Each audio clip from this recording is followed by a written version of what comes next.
കഴിഞ്ഞ ദിവസം ലൈവ് എടുക്കുന്നതിനിടയിൽ ഞാൻ ചോദിച്ചിട്ടുണ്ടായിരുന്നു, മക്കളെ ഡിജിറ്റൽ കറൻസി എന്താ നിങ്ങൾക്ക് അറിയോ, നിങ്ങൾക്ക് അറിയാൻ താല്പര്യമുണ്ടോ എന്ന് ചോദിച്ചിട്ടുണ്ടായിരുന്നു. അപ്പോൾ ലൈവിൽ ഒരുപാട് കുഞ്ഞുങ്ങൾ പറഞ്ഞു, മിസ്സേ അറിയാൻ താല്പര്യമുണ്ടോ, മിസ്സേ പറയുമോ എന്ന് ചോദിച്ചു. അപ്പോൾ ഞാൻ ലൈവിൻ്റെ ഇടയിൽ ജസ്റ്റ് ബ്രീഫായിട്ടൊന്ന് വെറുതെ ഒന്ന് പറഞ്ഞു കൊടുത്തിട്ടുണ്ടായിരുന്നു, എന്താണെന്നുള്ള ജസ്റ്റ് ഒരു ഔട്ട്ലൈൻ പോലെ. അപ്പോൾ ഞാൻ അതിൽ പറഞ്ഞിട്ടുണ്ടായിരുന്നു, ഞാൻ ഡീറ്റെയിൽ ആയിട്ട് നിങ്ങൾക്കൊരു വീഡിയോ ആയിട്ട് ചെയ്യാം, അങ്ങനെയാകുമ്പോൾ നിങ്ങൾക്കത് സെപ്പറേറ്റ് ഇരുന്ന് കാണാമല്ലോ എന്ന്. അപ്പോൾ ആ വീഡിയോ ആണിത്. അപ്പോൾ ഇന്നത്തെ വീഡിയോയിൽ മിസ് ഡിജിറ്റൽ കറൻസി എന്താണെന്നുള്ളത് സിമ്പിളായിട്ട്, ഒരുപാട് കോംപ്ലിക്കേഷൻസ് ഒന്നും തരാതെ സിമ്പിളായിട്ട് നിങ്ങൾക്ക് എങ്ങനെയാണ് അതിൻ്റെ പ്രവർത്തനം എന്ന് പറഞ്ഞു തരാൻ വേണ്ടി പോവാണ്. നമുക്കതിന് മുൻപായിട്ട് പറയേണ്ടത്, കംപ്ലീറ്റ് ആയിട്ട് ഡിജിറ്റൽ കറൻസി നമുക്ക് മാർക്കറ്റിലേക്ക് വന്നിട്ടേ ഇല്ല. ഇപ്പോഴും അത് RBIയുടെ പരിഗണനയിൽ നടന്നുകൊണ്ടിരിക്കുന്ന, അതിൻ്റെ പ്രോസസ്സിങ്ങിലാണ് അതിപ്പോഴും നടന്നുകൊണ്ടിരിക്കുന്നത്. അപ്പം നമുക്ക് എത്രയും പെട്ടെന്ന് തന്നെ അത് അവൈലബിൾ ആവും തന്നെയാണ് ഇപ്പോൾ വരുന്ന അപ്ഡേറ്റ്സ്. അപ്പോൾ അതിന് മുൻപ് നമ്മൾ അറിഞ്ഞിരിക്കണം, പ്രത്യേകിച്ച് നമ്മൾ കൊമേഴ്സുകാരാണ്, നമ്മൾ അറിഞ്ഞിരിക്കണം എന്താണ് സാമ്പത്തികപരമായിട്ടുള്ള അല്ലെങ്കിൽ എക്കണോമിയിലൊക്കെ വരുന്ന മാറ്റങ്ങൾ അല്ലേ. അപ്പോൾ അതുകൊണ്ട് എന്താണ് ഡിജിറ്റൽ കറൻസി എന്നാണ് മിസ് ഇനി പറയാൻ പോകുന്നത്. അപ്പോൾ അതിന് മുൻപായിട്ട് നമുക്ക് സാധാരണ ഫിസിക്കൽ കറൻസി ഉണ്ടല്ലോ, അതെന്താണെന്ന് നിങ്ങൾ അറിഞ്ഞിരിക്കണം. ഫിസിക്കൽ കറൻസി എന്ന് പറയുന്നത് വേറെ ഒന്നുമല്ല, നമ്മുടെ കയ്യിലുള്ള നോട്ടുകളില്ലേ, അതായത് 10 രൂപ, 50 രൂപ, 20-ൻ്റെ, 100-ൻ്റെ, 500-ൻ്റെ, 2000-ൻ്റെ ഒക്കെ നോട്ടുകളില്ലായിരുന്നോ, അതാണ് നമ്മുടെ ഫിസിക്കൽ കറൻസി എന്ന് പറയുന്നത്. ആ കറൻസി നമുക്ക് എന്ത് ചെയ്യാൻ വേണ്ടി പറ്റും, നമുക്ക് ഒന്നെങ്കിൽ നമ്മുടെ കയ്യിലോ പോക്കറ്റിലോ നമ്മുടെ പേഴ്സിലോ ഒക്കെ ആയിട്ട് നമുക്ക് സൂക്ഷിക്കാൻ പറ്റും. എന്നിട്ട് നമ്മളൊരു കടയിൽ ചെല്ലുന്നു. ഇപ്പോൾ നമ്മൾ എങ്ങനെയാണ് ആ ഒരു കറൻസി വെച്ച് ട്രാൻസാക്ഷൻസ് നടത്തുന്നത് എന്ന് ചോദിച്ചു കഴിഞ്ഞാൽ, നമ്മൾ കടയിൽ ചെല്ലുന്നു, നമ്മുടെ പോക്കറ്റിൽ നിന്നോ അല്ലേ എവിടെ നിന്ന് വെച്ചാൽ നമ്മൾ ആ കറൻസി എടുക്കുന്നു. എന്നിട്ട് ഇപ്പോൾ 10 രൂപയാണ് എടുക്കുന്നതെങ്കിൽ 10 രൂപ ഞാൻ കടക്കാരന് കൊടുക്കുന്നു. കടക്കാരൻ ആ 10 രൂപ വാങ്ങിച്ചിട്ട് ആ 10 രൂപേൻ്റെ മൂല്യമുള്ള സാധനം എനിക്ക് തരുന്നു. ഇപ്പോൾ ഉദാഹരണത്തിന് ഇപ്പോൾ ഞാൻ 10 രൂപ കൊടുത്തിട്ട് എനിക്ക് 10 രൂപേൻ്റെ പെണ്ണ് തരുന്നു, അല്ലെങ്കിൽ എന്താ ഒരു ബുക്ക് തരുന്നു. അപ്പോൾ എന്താ ആ ഒരു രൂപ കൊടുത്തിട്ട് അതിൻ്റെ മൂല്യമുള്ള സാധനം വാങ്ങിക്കാൻ വേണ്ടി പറ്റും. ഇങ്ങനെയാണ് നമ്മൾ ഫിസിക്കൽ കറൻസി വഴി ട്രാൻസാക്ഷൻസ് നടന്നുകൊണ്ടിരിക്കുന്നത് അല്ലേ. അപ്പോൾ ഡിജിറ്റൽ കറൻസി എന്താണെന്ന് ചോദിച്ചു കഴിഞ്ഞാൽ, ട്രാൻസാക്ഷൻസ് സെയിം തന്നെയാണ്, ഫിസിക്കൽ കറൻസി പോലെ തന്നെയാണ് ഇവിടെയും ട്രാൻസാക്ഷൻസ് നടക്കാൻ വേണ്ടി പോകുന്നത്. പക്ഷേ കുറച്ച് വ്യത്യാസങ്ങളുണ്ട്. അപ്പോൾ ഫിസിക്കൽ കറൻസിക്ക് നമുക്കൊരു രൂപമുണ്ട്, അതിന് നമുക്ക് കയ്യിൽ അവിടെ ഇവിടെയൊക്കെ കൊണ്ട് നടക്കാനൊക്കെ പറ്റും അല്ലേ. പക്ഷേ നമുക്ക് ഡിജിറ്റൽ കറൻസിക്ക് അങ്ങനെ ഒരു രൂപമോ കാര്യങ്ങളൊന്നുമില്ല, നമുക്കിങ്ങനെ കൊണ്ട് നടക്കാൻ വേണ്ടി പറ്റില്ല. അതായത് നമുക്ക് പോക്കറ്റിലോ അല്ലെങ്കിൽ നമ്മുടെ പേഴ്സിലോ അങ്ങനെ നമുക്ക് കൊണ്ടു നടക്കാൻ പറ്റില്ല. പകരം നമുക്ക് അത് അവൈലബിൾ ആവുക നമ്മുടെ കയ്യിലെ ഇൻ്റർനെറ്റ്, നമ്മുടെ ഫോണിൽ ഇൻ്റർനെറ്റിൽ ഒരു ആപ്ലിക്കേഷൻ ഉണ്ടാവും. ഇപ്പോൾ ഗൂഗിൾ പേ, ഫോൺ പേ പോലെ ഒരു ആപ്ലിക്കേഷൻ ഉണ്ടാവും. അതിൻ്റെ അകത്ത് ഒരു വാലറ്റ് ഉണ്ടാവും. അതിൻ്റെ ഉള്ളിലായിരിക്കും ഈ കറൻസി നമുക്ക് അവൈലബിൾ ആയിട്ടുണ്ടാവുക. സിമ്പിളായിട്ട് പറഞ്ഞു കഴിഞ്ഞാൽ നിങ്ങൾക്കൊക്കെ ഗൂഗിൾ പേ അല്ലെങ്കിൽ ഇപ്പോൾ ഫോൺ പേ വാലറ്റ് എന്നൊക്കെ പറയുന്ന പരിപാടിയില്ലേ, അതേപോലെ എന്താ ഡിജിറ്റൽ കറൻസിക്ക് ഒരു വാലറ്റ് വരും. ആ വാലറ്റിൻ്റെ ഉള്ളിൽ ഈ കാശ് ഉണ്ടാവും. എന്നിട്ട് അത് വെച്ചിട്ടായിരിക്കും നമ്മൾ ഇനി ട്രാൻസാക്ഷൻസ് നടത്താൻ വേണ്ടി പോവുക. ഈ ഒരു സംഭവം നിലവിൽ വന്നു കഴിഞ്ഞാൽ, ഇപ്പോൾ നോക്കുകയാണെങ്കിൽ ഇപ്പോൾ എൻ്റെ കയ്യിൽ ഡിജിറ്റൽ കറൻസി ഉണ്ട്, അതിന് ആപ്ലിക്കേഷനും ഉണ്ട് എൻ്റെ കയ്യിൽ, ഇൻസ്റ്റാൾ ചെയ്ത് വെച്ചിട്ടുണ്ടെന്ന് വിചാരിക്കുക. ആ വാലറ്റിൽ പൈസയും ഉണ്ട് വിചാരിക്കുക. അപ്പോൾ ഞാനിപ്പോൾ ഒരു കടയിൽ ചെല്ലുന്ന സമയത്ത് ആ കടക്കാരൻ്റെ കയ്യിൽ ഡിജിറ്റൽ കറൻസി ഉണ്ട്, അല്ലെങ്കിൽ അയാൾക്കും ഇതേ ആപ്ലിക്കേഷൻസ് ഒക്കെ യൂസ് ചെയ്യുന്ന ആളാണെങ്കിൽ ഞാൻ എന്ത് ചെയ്യുന്നു, എൻ്റെ ഈ ആപ്ലിക്കേഷൻ ഉപയോഗിച്ചിട്ട് ഞാൻ അവരായിട്ട് ട്രാൻസാക്ഷൻസ് നടത്തിയിട്ട്, ഞാനിപ്പോൾ 10 രൂപയാണ് അങ്ങോട്ട് അയച്ചു കൊടുക്കുന്നതെന്നുണ്ടെങ്കിൽ ആ 10 രൂപ അയാളുടെ വാലറ്റിൽ എത്തും. എന്നിട്ട് അയാൾ ആ 10 രൂപ മൂല്യമുള്ള സാധനം എനിക്ക് തരും. ഇങ്ങനെയാണ് ഡിജിറ്റൽ കറൻസിയിലെ ട്രാൻസാക്ഷൻസ് നടക്കുക.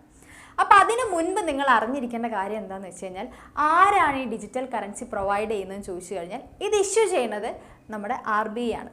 ഓക്കെ, നമ്മുടെ റിസർവ് ബാങ്ക് ഓഫ് ഇന്ത്യ ആണ്. നമ്മൾ സാധാരണ നമ്മുടെ നോട്ട് ആരാണോ നമുക്ക് തന്നുകൊണ്ടിരുന്നത് അവർ തന്നെയാണ്, അതേ അതോറിറ്റി തന്നെയാണ് നമുക്ക് ഡിജിറ്റൽ കറൻസിയും തരാൻ പോകുന്നത്.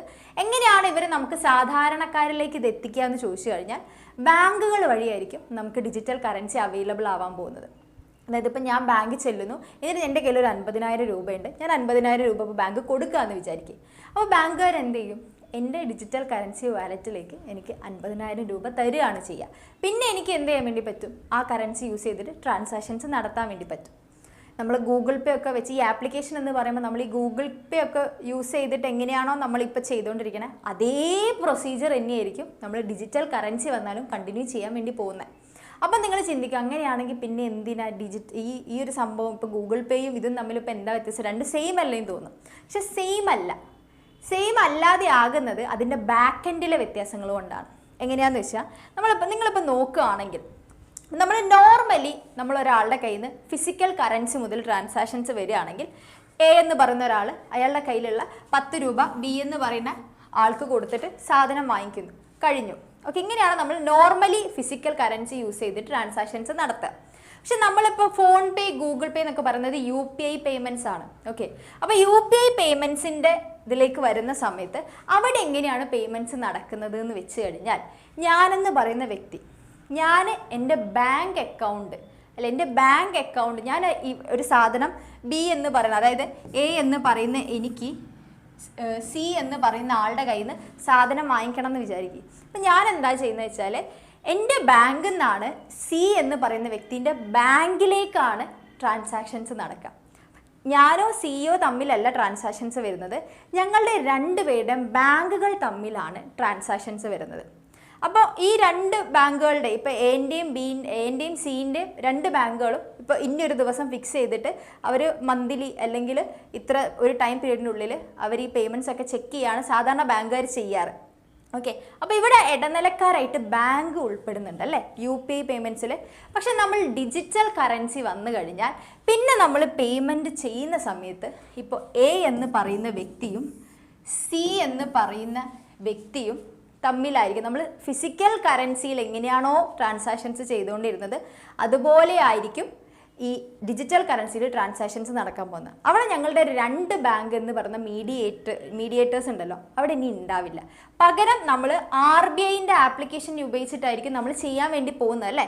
അപ്പം ഞാനെന്ന് പറയുന്ന ആൾ RBIൻ്റെ, അല്ലെങ്കിൽ A എന്ന് പറയുന്ന ആൾ RBIൻ്റെ ആപ്ലിക്കേഷൻ യൂസ് ചെയ്തിട്ട് C എന്ന് പറയുന്ന ആളായിട്ട് ചെയ്യുകയാണ്, അല്ലെങ്കിൽ ആളായിട്ട് ട്രാൻസാക്ഷൻ ചെയ്യുകയാണ് ചെയ്യുന്നത്. അപ്പോൾ അവിടെ എന്താണ്, മീഡിയേറ്റേഴ്സ് ഒഴിവാകുകയാണ്. അവിടെ കുറച്ചുകൂടെ ഈസി ആയിട്ട് സുതാര്യമായിട്ടായിരിക്കും നമ്മൾ ട്രാൻസാക്ഷൻസ്, പണമിടപാടുകൾ നടക്കാനായിട്ട് പോകുന്നത്. അപ്പോൾ ഈ ഒരു RBIൻ്റെ അണ്ടറിൽ വരുന്ന ആയതുകൊണ്ട് തന്നെ RBI തന്നെയായിരിക്കും അതിൻ്റെ മോണിറ്റർ ചെയ്യുന്നത്, അതിൻ്റെ കാര്യങ്ങൾ കംപ്ലീറ്റ് കൺട്രോൾ ചെയ്യുന്നത് RBI ആണ്. അപ്പോൾ ഇതാണ് ഡിജിറ്റൽ കറൻസി എന്ന് പറയുന്നത്, സിമ്പിളായിട്ട് പറഞ്ഞു കഴിഞ്ഞാൽ. ഇപ്പോൾ പലരും ഇപ്പം നിങ്ങളുടെ പലരുടെ മനസ്സിൽ തുടക്കത്തിലുണ്ടായ ഡൗട്ട് ക്ലിയർ ആയില്ല. അതായത് ഫോൺ പേ പോലെ തന്നെയല്ലേ ഇത് എന്നുള്ളൊരു സാധനം നിങ്ങൾക്ക്, അല്ലെങ്കിൽ ആ ഒരു ഡൗട്ട് നിങ്ങൾക്ക് ക്ലിയർ ആയിട്ടുണ്ടല്ലോ അല്ലേ. അപ്പോൾ ഇത് കംപ്ലീറ്റ് ആയിട്ട് ഇപ്പോഴും നമ്മളുടെ അടുത്തേക്ക്, അല്ലെങ്കിൽ നമ്മൾ സാധാരണക്കാരിലേക്ക് എത്തി തുടങ്ങിയിട്ടില്ല. ഇപ്പോഴും അതിൻ്റെ പരിപാടികളിലാണ് RBI. പക്ഷേ എത്രയും പെട്ടെന്ന് എത്തുക തന്നെ ചെയ്യൂ കേട്ടോ. അപ്പോൾ ഇത്രയേ ഉള്ളൂ. അപ്പോൾ ഇനിയും ഇതുപോലുള്ള ഇൻഫോർമേറ്റീവ് ആയിട്ടുള്ള വീഡിയോസിനെ കുറിച്ച് അറിയാൻ നിങ്ങൾക്ക്, അല്ലെങ്കിൽ ഏതെങ്കിലും വിഷയങ്ങളെ കുറിച്ച് അറിയാൻ താല്പര്യം ഉണ്ടെങ്കിൽ തീർച്ചയായിട്ടും കമൻസിൽ പറയാം. ഈ കോണ്ടന്റ് നിങ്ങൾക്ക് ഇഷ്ടമായിട്ടുണ്ടെങ്കിലും അതും എന്ത് ചെയ്യുക, കമൻസിൽ പറയാം. അപ്പോൾ ഇനി അടുത്തൊരു സെഷനിൽ മിസ് വീണ്ടും വരുന്നതായിരിക്കും. Happy learning and keep learning.